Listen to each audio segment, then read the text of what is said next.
لیکن شدید العقاب بھی ہے. اچھا یہاں خاص طور پر چونکہ موضوع مشرکین مکہ سے ریلیٹڈ ہے تو ہم جب بات کرتے ہیں تو فوراً ہمارے دماغ کے اندر نا ڈویژن ہو جاتی ہے. ایک طرف مومن چلے جاتے ہیں اور ایک طرف مشرک چلے جاتے ہیں مکہ کے.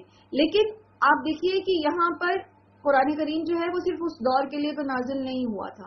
قرآن کریم تو ہر دور کے لیے نازل ہوا. تو ہر دور کے مومن اور مشرک اسی طرح آپ ڈیوائڈ کر سکتے ہیں. اور پھر خود جو مومن ہے وہ بھی اس چیز کو ریئلائز کرے کہ اللہ تعالیٰ غافر الذنب تو ہے, وہ توبہ کو قبول کرنے والے تو ہیں, لیکن صرف اسی ایک صفت کو لے کر جو ایمان لانے والے لوگ ہیں, جو مسلمان ہیں, وہ اپنے گناہوں سے لاپرواہ نہ ہو جائیں, وہ اپنی زندگیوں میں اللہ کی نافرمانی کے اوپر ڈھٹائی نہ کرے, کیونکہ اللہ تعالیٰ شدید العقاب بھی ہیں. پھر اگلی صفت جو یہاں اللہ تعالیٰ بیان کر رہے ہیں وہ ہے ذی الطول. ذی الطول کا مطلب کیا ہوتا ہے؟ کشادگی والا, فضل والا. وہ صاحب فضل ہے, یعنی وہ غنی ہے, وہ فیاض ہے. تو تمام مخلوقات پر اس کی نعمتوں اور اس کے احسانات کی ہماگیر بارش ہو رہی ہے. ہر وقت وہ عطا کر رہا ہے. جو کچھ بھی بندوں کو مل رہا ہے, خواہ وہ مسلمان ہیں, خواہ وہ کافر ہیں, وہ مشرک ہیں, وہ بہرحال اللہ ہی کے فضل سے ان کو مل رہا ہے. اور وہ اللہ کون ہے؟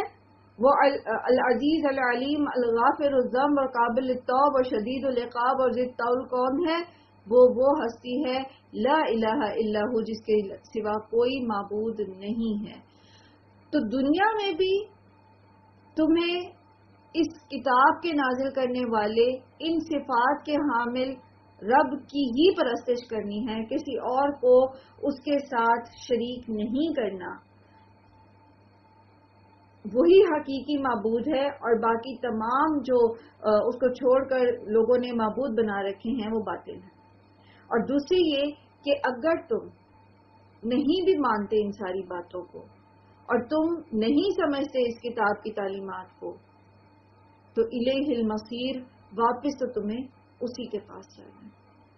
تو پھر وہ خود فیصلے کر دے گا تمہارے درمیان کہ تم کہاں غلط تھے اور کون کہاں صحیح تھا. تو یہ بہت خوبصورتی سے ایک تمہید باندھی گئی, ایک بہت ہی جسے کہتے ہیں نا کہ جامع طریقے سے اس کتاب کو ڈسکرائب کرنے کے لیے اس کتاب کے نازل کرنے والے کی صفات کو بیان کیا گیا, تاکہ جو کچھ اس کے اندر آ رہا ہے, ان آیات میں آ رہا ہے, وہ پورے شرح صدر کے ساتھ اس کو ایکسپٹ کر لیا جائے, اس کو قبول کر لیا جائے.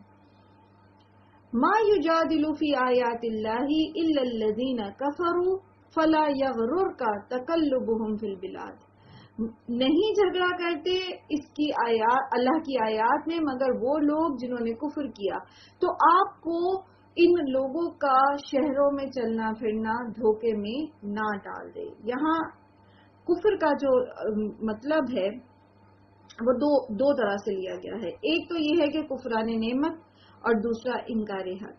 تو اگر ہم اس کا معنی یہ الذین کفروا جو ہے یہ کفران نعمت لیتے ہیں, تو اس کا مطلب یہ ہوگا کہ جو لوگ اللہ کی آیات کے مقابلے میں بحثیں کر رہے ہیں, ان کا انکار کر رہے ہیں, ان کا مقابلہ کرنے کی کوشش کر رہے ہیں, تو وہ ان احسانات کو بھول گئے ہیں, جو نعمتیں جن میں وہ ہر پل زندہ ہیں, وہ بھول گئے ہیں کہ یہ کون دینے والا ہے. اب آپ اس چیز کو ذہن میں رکھیے نا کہ مشرکین مکہ اللہ کو مانتے تھے, خالق کو بھی مانتے تھے, رب بھی مانتے تھے, اور نعمتیں دینے والا بھی مانتے تھے, سب کچھ مانتے تھے اللہ تعالیٰ کو. تو وہ ان کو کہا جا رہا ہے کہ کیا وہ اتنے ناشکرے ہو گئے ہیں کہ انہیں احساس ہی نہیں ہے کہ اصل میں ان کو نعمتیں کون دے رہا ہے؟ وہی اللہ دے رہا ہے نا, جو یہ باتیں ان کو بتا رہا ہے, جس نے یہ آیات نازل کی ہیں. تو اگر وہ اس کا انکار کر رہے ہیں تو کیا کر رہے ہیں؟ وہ ناشکری کر رہے ہیں, کفران نعمت کر رہے ہیں. اور اگر ہم دوسرا معنی لیتے ہیں انکار حق, تو اس کا مطلب کیا ہوگا کہ یہ طرز عمل, یعنی اللہ سبحانہ و تعالیٰ کی آیات میں بحثیں کرنا, ان کا انکار کرنا, حق سے منہ موڑنا, تو یہ صرف وہی شخص کر سکتا ہے جو سمجھنا نہیں چاہتا، یعنی جو اللہ کو مانتا ہی نہیں ہے۔ تو آپ دیکھیں کہ اگر اس کا معنی کیا ہوا کہ اللہ تعالی کی آیات میں بحث و تمحیص کرنے والا ہر وہ شخص، چاہے وہ ایمان لا چکا ہے، مطلب لا الہ الا اللہ کہتا ہے، اسلام لا چکا ہے آپ کہہ سکتے ہیں، یا پیدائشی مسلمان ہے، یا وہ ابھی اسلام نہیں لایا، کیونکہ وہ کفار جو اس لیے قرآن سنے کہ وہ حق کی تلاش میں ہیں، وہ تو اس میں مخاطب بھی نہیں آتے، ان سے تو بات نہیں ہو رہی، کیونکہ یہاں بات ہو رہی ہے ان لوگوں کی جو بحث برائے بحث کر رہے ہیں، بحث برائے مخالفت کر رہے ہیں۔ تو پھر اس میں ہر وہ شخص آ جاتا ہے، اس آیت کے خطاب میں ہر وہ شخص آ جاتا ہے جس کا یہ طرز عمل ہے، چاہے وہ اسلام کا دعویٰ ہی کیوں نہ کر رہا ہو۔ although یہاں پر بات کیا ہو رہی ہے الا الذین کفروا، تو بظاہر جب ہم پڑھتے ہیں تو ہمیں یہی لگتا ہے کہ یہ تو مشرکوں کی بات ہو رہی ہے، یہ تو ان کافروں کی بات ہو رہی ہے جو اللہ کو مانتے ہی نہیں۔ لیکن یہاں اللہ سبحانہ تعالیٰ نے جو آیت کی ابتدا کی ہے، ما یجادل فی آیات اللہ، کہ جھگڑے نہیں کرتے اس میں کون، مگر یہ کہ جو ناشکرے ہیں، جو کفران نعمت کر رہے ہیں، جو اللہ کی دی ہوئی نعمتوں کو میں پل بڑھ رہے ہیں، اس کو انجوائے کرے، اللہ کی نعمتوں کو استعمال کرے اور پھر بھی اللہ کی بات نہیں مان رہے، اور دوسرے وہ جو اللہ کو بھی نہیں مانتے اور اللہ کی جو حق کا انکار ہی کرنا چاہتے ہیں۔ تو یہ دو طرح کے لوگ ہیں بیسیکلی۔ اب آپ دیکھ لیں کہ کیا ہم جو مسلمان ہیں، چلے کفار کو بھی چھوڑ دیں، سائڈ پہ کر دیتے ہیں، ہم جو مسلمان ہیں کیا ہمارے اندر بھی ایسے لوگ موجود نہیں ہیں جو اللہ تعالیٰ کے احکامات کے اوپر بحثیں کرتے ہیں، جو اللہ تعالیٰ کے احکامات کو قابل عمل نہیں کہتے، جو یہ کہتے ہیں کہ یہ تو 1400 سال پہلے کی کتاب ہے، جو یہ کہتے ہیں کہ جی اگر ہم شریعت نافذ کریں گے تو اس کا مطلب ہے کہ ہم غاروں اور پتھروں کے زمانے میں چلے جائیں گے، جو یہ کہتے ہیں کہ یہ پردے کے احکامات تو اب دقیانوسی باتیں ہو گئی، آج کے دور میں عورت جو ہے اس کو مرد کے برابر کھڑا ہونا چاہیے، جو یہ کہتے ہیں کہ مرد کا ایک درجہ بڑا کیوں ہے، جو یہ کہتے ہیں کہ عورت کو مرد کی برابر آنے کا مطلب یہ ہے کہ وہ گھر کے ادارے سے نکال کر اس کو جو ہے وہ بازار کی زینت بنا دیا جائے، اس کو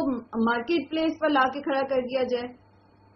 تو یہ سارے لوگ جو دلائل دیتے ہیں ان چیزوں کے حق میں، کیا وہ اللہ کی آیات میں جھگڑا نہیں کر رہے؟ کیا وہ اس آیت کے مطابق مطلب اس کے خطاب میں نہیں آ رہے؟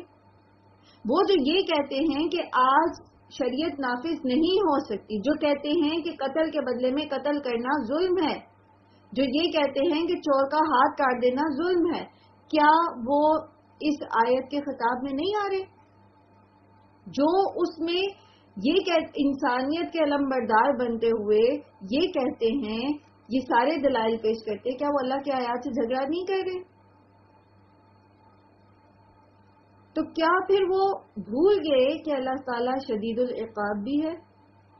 اور پھر کیا وہ یہ بھول گئے جو آگے آنے والا ہے، اگلی آیت میں جس کا ذکر آ رہا ہے، جیسے اللہ تعالیٰ فرما رہے ہیں نا کہ فَلَا يَغْرُرْكَ تَقَلُّبُهُمْ فِي الْبِلَادِ، آپ کو دھوکے میں نہ ڈالیں ان کا چلنا پھرنا شہروں میں۔ یہ جو کامیاب ہیں ان تمام فلسفوں کے ساتھ، کفر کے ساتھ، کفران نعمت کے ساتھ، تو یہ آپ کو دھوکے میں نہ ڈالے کہ یہ سچی ہیں جو ان کو اللہ کی نعمتیں ملتی جا رہی ہیں۔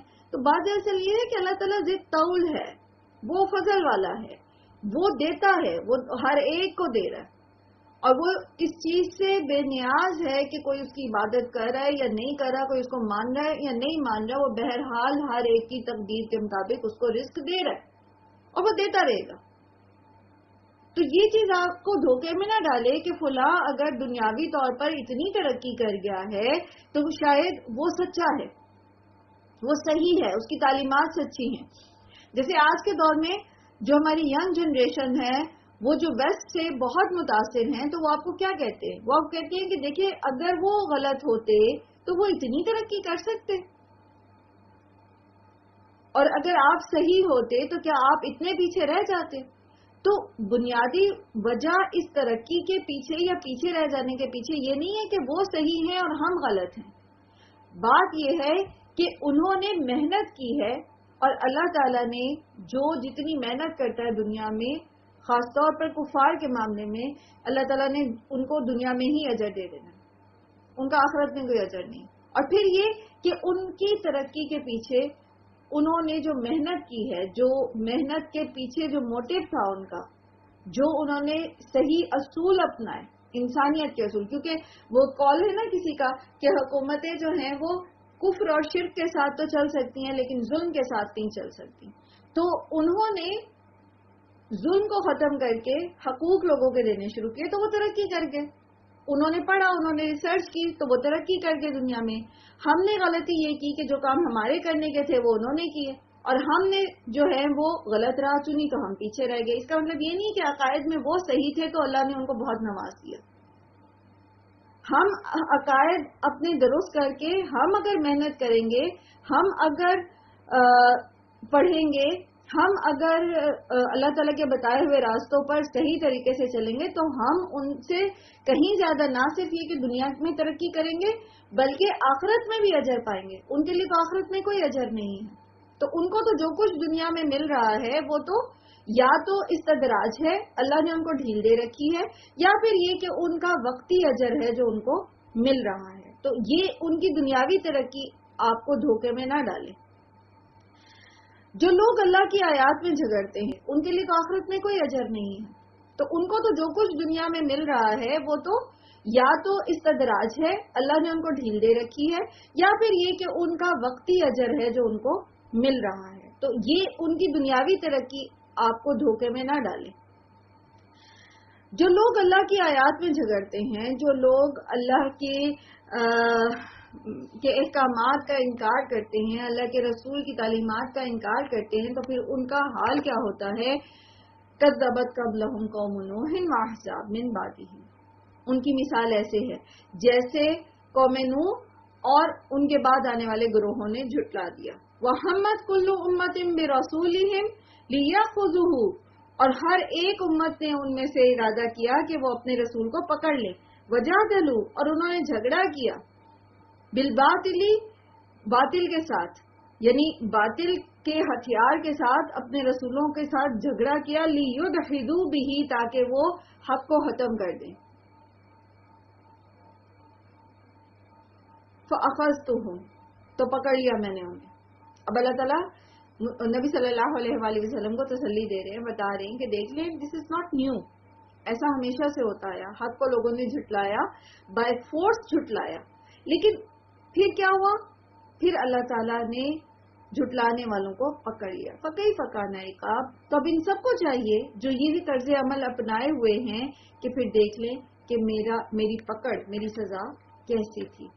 وَكَذَلِكَ حَقَّتْ كَلِمَةُ رَبِّكَ عَلَى الَّذِينَ كَفَرُوا أَنَّهُمْ أَصْحَابُ النَّارِ، اور اسی طرح ثابت ہو گئی بات آپ کے رب کی ان لوگوں پر جنہوں نے کفر کیا کہ یقیناً وہ آگ میں جانے والے ہیں. جو اللہ کی آیات کا انکار کریں گے، جو اللہ تعالیٰ کے رسولوں کی سے دشمنی کریں گے، تو پھر کیا ہے؟ بالآخر ان کا ٹھکانہ جو ہے وہ آگ ہی ہے. اگرچہ دنیا میں بعض اوقات انسان کو یہ لگتا ہے کہ اس پر پکڑ نہیں آئی، یہ تو ایسے ہی دنیا سے چلا گیا، اس نے تو بڑا ظلم کیا تھا، لیکن دراصل وہ استدراج کے عمل سے گزرتا ہوا بڑے عذاب کی طرف جا رہا ہوتا ہے.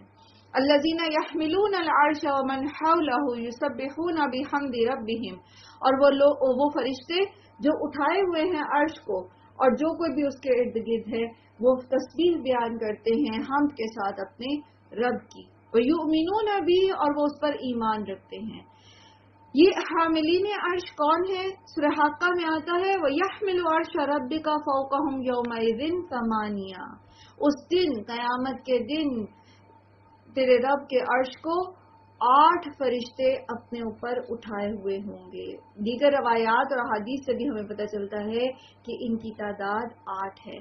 یہ تو ہیں حاملین عرش فرشتے، اور پھر کچھ ایسے فرشتے ہیں جو عرش کے ارد گرد رہتے ہیں. اور یہ فرشتے کون ہیں؟ یہ فرشتے یہاں پر خاص طور پر